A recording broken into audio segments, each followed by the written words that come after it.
In the grand tapestry of the Bible, few stories carry the weight and intrigue as that of Cain and Abel, the first brothers recorded in human history. Nestled within the early chapters of Genesis, this narrative unfolds shortly after the creation of the world and the fall of man. Today, we dive into Genesis 4, verse 2-12, a passage that reveals profound truths about human nature, jealousy, and the consequences of our actions. The story begins with Eve conceiving and giving birth to Cain, and later to his brother Abel. Cain, the firstborn, becomes a farmer, working the soil, while Abel takes on the role of a shepherd, tending to the flocks. Right from the outset, we see a microcosm of human society forming, two brothers each with distinct roles and contributions. As time passes, both brothers bring offerings to the Lord. Cain offers fruits of the soil, while Abel brings fat portions from the firstborn of his flock. And here the drama starts to unfold. The Lord looks with favor on Abel and his offering, but on Cain and his offering, he does not look with favor. It's a turning point, laden with implications and questions. Why does God prefer Abel's offering over Cain's? Is it about the nature of the offerings themselves, or perhaps the heart and intent behind them? This moment of divine favor sparks a wildfire of emotions in Cain. Anger, jealousy, and resentment begin to fester.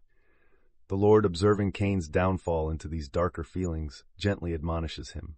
He asks Cain, "Why are you angry? Why is your face downcast? If you do what is right, will you not be accepted?" This divine counsel is profound, highlighting the importance of intention and righteousness over mere actions.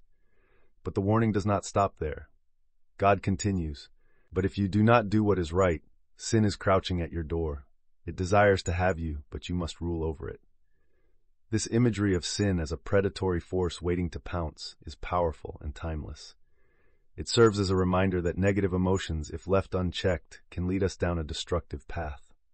Unfortunately, Cain does not heed this warning. Instead, he invites Abel to go out into the field. In a tragic climax, Cain attacks and kills his brother, the first recorded murder in human history.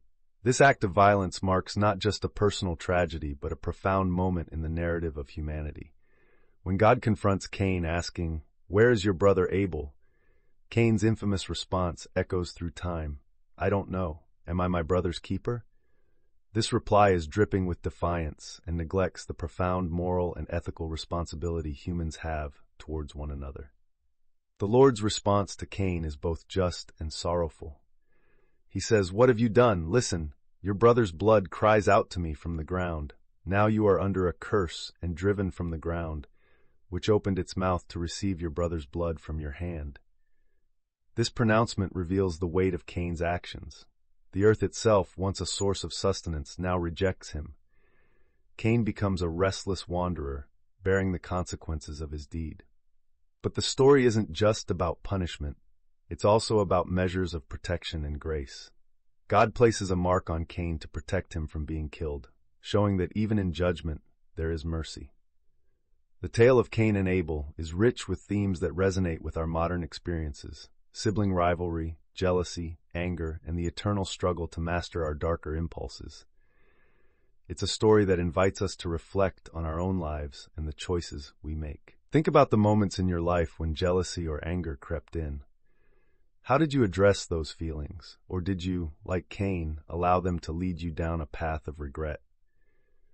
Feel free to share your reflections in the comments below. I'd love to hear your thoughts and foster a meaningful discussion. This ancient story, though remarkably brief, holds a mirror up to our souls, asking us to consider the weight of our actions and the condition of our hearts. As we navigate our modern world, the lessons of Cain and Abel remind us to strive for righteousness, to check our intentions, and to care for our brothers and sisters around us. Thank you for joining me in this exploration of Genesis 4:2-12. Stay tuned for our next episode, where we will continue to unfold the rich tapestry of biblical stories and their timeless relevance.